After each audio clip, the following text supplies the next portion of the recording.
حدود آدمی کو شریعت پڑھنے سے سمجھ آتی ہے اور مزاج پڑھنے سے نہیں، کسی شریعت پر عمل کرنے والے کی صحبت سے سمجھ آتا ہے۔ اس لیے ہم روتے ہیں کچھ وقت دو، 40 دن لگاؤ، یہاں بیٹھو، اللہ اللہ کرو، بات سمجھو۔ میں تو مدرس ہوں، مجھے کیا ضرورت ہے؟ میں تو خطیب ہوں، مجھے کیا ضرورت ہے؟ میں تو موت ہوں، مجھے کیا ضرورت ہے؟ بھئی آپ کو ضرورت نہیں ہے، ہمیں ضرورت ہے۔ ہماری ضرورت کے لیے ٹھہر جاؤ، ہم چاہتے ہیں ایسے بندے پیدا ہو جائیں، ہماری ضرورت ہے۔ تو حدود شریعت بھی سمجھیں اور مزاج شریعت بھی سمجھیں۔ اسی وجہ سے جماعتیں تباہ ہوتی ہیں، اسی وجہ سے ادارے تباہ ہوتے ہیں۔ میں ایک مدرسے کا مدرس ہوں، مجھے مدرس محتمم تنخواہ دیتا ہے اور میں سبق پڑھاتا ہوں۔ تنخواہ لے کر سبق پڑھانا یہ جائز ہے، یہ حد شرعی ہے، یہ شریعت کا ضابطہ ہے، قانون ہے۔ لیکن شریعت کا مزاج کیا ہے؟ پیسے لے کر پڑھاؤ یا مفت پڑھاؤ؟ بولو، شریعت کی خواہش کیا ہے؟ ان اللہ اشتری من المؤمنین انفسهم واموالهم۔ شریعت چاہتی ہے کہ جس طرح تم نے اپنی جان دی ہے اسی طرح اپنا مال بھی دو۔ ہم کہتے نہیں، ہم وقت تو دیں گے، مال نہیں دیں گے۔ حد شریعت ٹھیک ہے، مزاج شریعت یہ نہیں ہے۔ اب ان میں جوڑ کیسی ہوگا؟ ان میں جوڑ ایسی ہوگا، میرے گھر کی ضرورتیں ہیں، اگر میں مستقل مدرسے میں سبق پڑھاتا ہوں اور کماتا نہیں ہوں تو میری ضرورتیں پوری نہیں ہوتی۔ میں محتمم صاحب سے 10,000 15,000 20,000 تنخواہ لیتا رہوں اور رات کو تہجد میں روتا رہوں کہ یا اللہ میرا دل کرتا ہے میں تنخواہ نہ لوں، میں غریب ہوں، میرے پاس اسباب نہیں ہے، اللہ ایسے اسباب پیدا فرما دے کہ میں پڑھاؤں اور تنخواہ نہ لوں۔ اب آپ لیتے رہیں، کچھ گنجائش نکل آئی 20 سے 15,000 پر آ جائے، حضرت میرا گزارا ہوتا ہے 5 میں نہیں لوں گا۔ اللہ نے مزید کہیں سے وسعت دے دی، 5 اور چھوڑ دیں، میں 10,000 لوں گا، میرا گزارا ہوتا ہے۔ اللہ مزید وسعت دے دے، 10 کی حاجت نہیں، محتمم سے کہہ دو جی آئندہ میں پڑھاؤں گا لیکن تنخواہ نہیں لوں گا۔ اب محتمم کو ڈر کیا ہے؟ جب تنخواہ لیتا تھا تو پابند تھا، تنخواہ چھوڑ دی اب یہ گڑبڑ کرے گا۔ نہیں بھائی کچھ تو آپ لو، یہ ہمارے بزرگوں کا طریقہ ہے، کچھ تو لینا چاہیے۔ وہ یہ بات کیوں کہہ رہے؟ تاکہ گڑبڑ نہ کرے، پابندی کرے۔ اس کو وہ ترتیب ہمارے اکابر کا طریقہ ہے۔ ہمارے اکابر کچھ نہ کچھ لیتے تھے، اپنے آپ کو پابند رکھ، بیٹا آپ کچھ لو، بزرگوں کا طریقہ ہے۔ ہمارے کتنے اکابر ہیں جو نہیں لیتے تھے، وہ بھی تو بزرگ تھے نا، لیکن وہ مجبور ہو کر ایسی باتیں کہہ رہے ہیں۔ اب مجھے بتاؤ ہمارا مزاج کیا ہے؟ ہمارے پاس مدرس لوگوں، استاد جی تنخواہ کتنی دو گے؟ یہ شریعت کا مزاج نہیں۔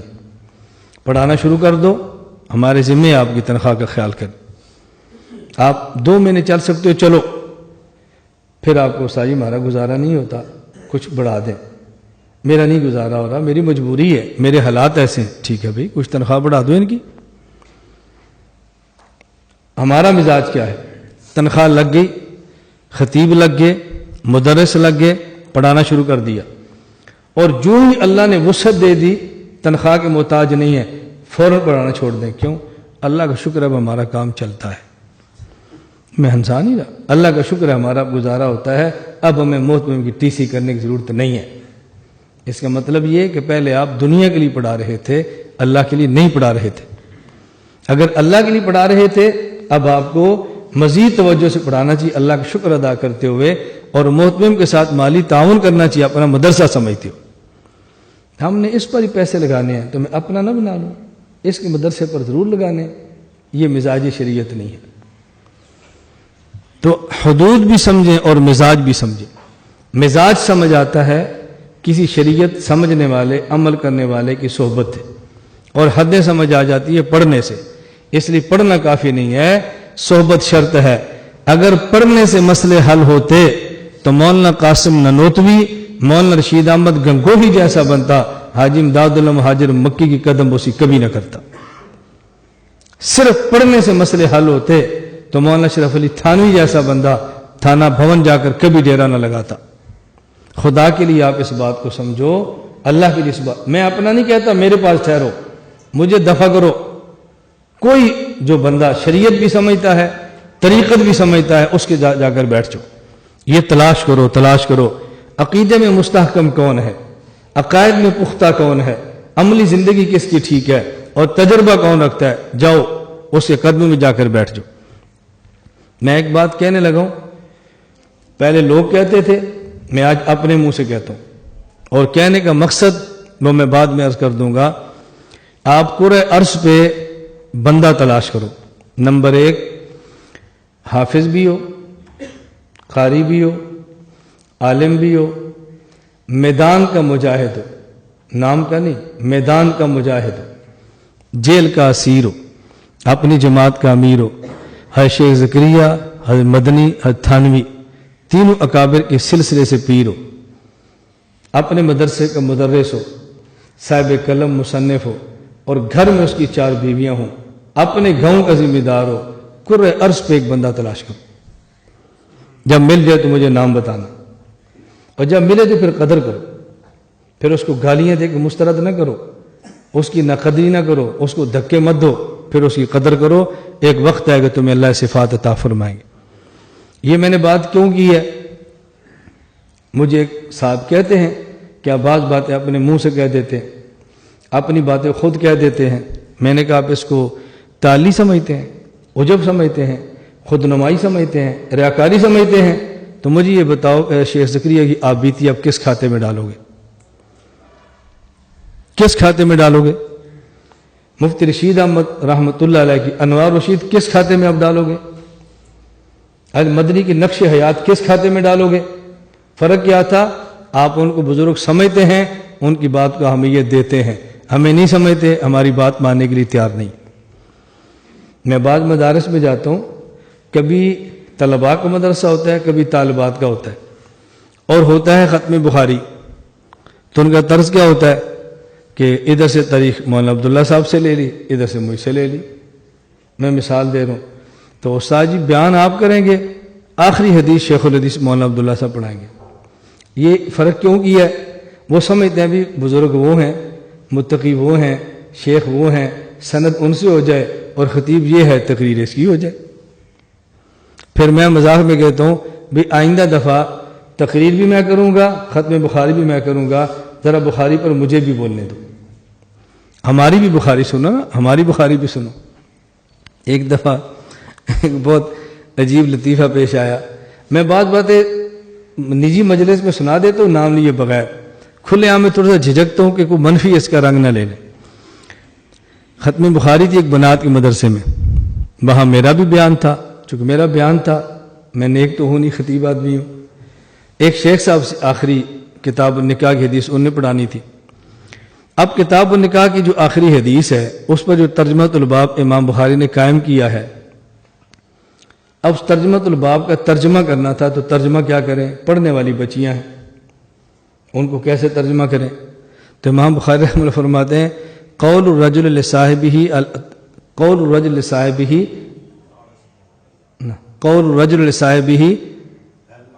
هل ارستم اللیلہ. اب ترجمہ کیا کہہ رہے ہیں؟ کیا کوئی آدمی دوست سے کہہ سکتا ہے رات تم نے تاریخ کی تھی؟ یہ ترجمہ ہو رہا ہے. کیوں؟ بچیاں ہیں نا، کہ محسوس نہ کر دیں. ترجمہ کیسے کریں؟ ترجمہ نہیں کرنا آ رہا، ترجمہ نہیں صاف ہو رہا. میں نے اسی پر گفتگو کی. میں نے کہا امام بخاری نے باب قائم کیا ہے، بابن قول الرجل لصاحب الارستم اللیلہ. کیا کوئی بندہ اپنے دوست سے پوچھ سکتا ہے رات گھر والوں کے پاس گئے تھے؟ ترجمہ ہوگا کہ نہیں؟ بچی کی ذہن بھی جنسیت کی طرف نہیں جائے گا. جو آپ کے ذہن میں تھا نا بچیاں کیسے ترجمہ کریں، ہم نے ترجمہ کیا ہے، اور بچیاں بھی محسوس کر دیں کہ استاد حدیث پڑھا رہے ہیں. میری گزارش سمجھ آئی؟ اب ترجمہ الباب کا ترجمہ ہوگا کہ نہیں؟ لیکن آپ کا ذہن ہے خطیب آدمی اس سے کیا ہم نے بخاری پڑھانی. ہمارا ایک مدرسہ ہے ملیشیا، مظاہر علوم مدرسے کا نام ہے، مولانا طاہر. جیسے ہمارا ہوتا ہے نا خان سید، بڑا خاندان، ملیشیا میں ہوتا ہے ون خاندان، مولانا طاہر ون یہ کہتے ہیں.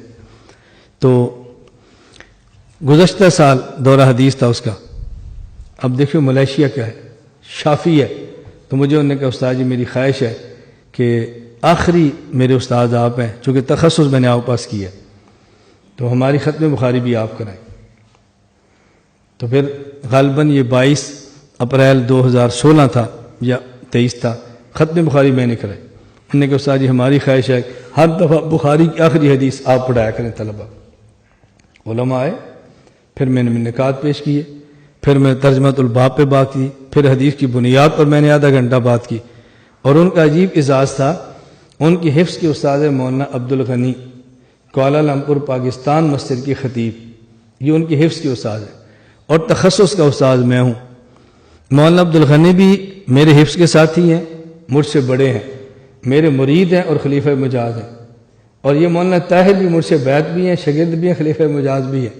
تو مولانا طاہر نے سامعین سے کہا کہ میری بہت بڑی سعادت ہے، آج میرے سٹیج پر میرے علم کا پہلا استاد بھی ہے اور آخری استاد بھی ہے، حفظ کا استاد بھی ہے اور تخصص کا استاد بھی ہے، دونوں استاد میرے اسٹیج پر بیٹھے ہیں، اور ہم تینوں آپس میں پیر بھائی ہیں، یعنی حفظ کے ساتھی ہیں، مجھ سے عمر میں بڑے ہیں، بیعت مجھ سے کی ہے، اجازت ان کو مجھ سے ہے، اور پاکستان کوالالمپور مسجد کی خطیب ہے۔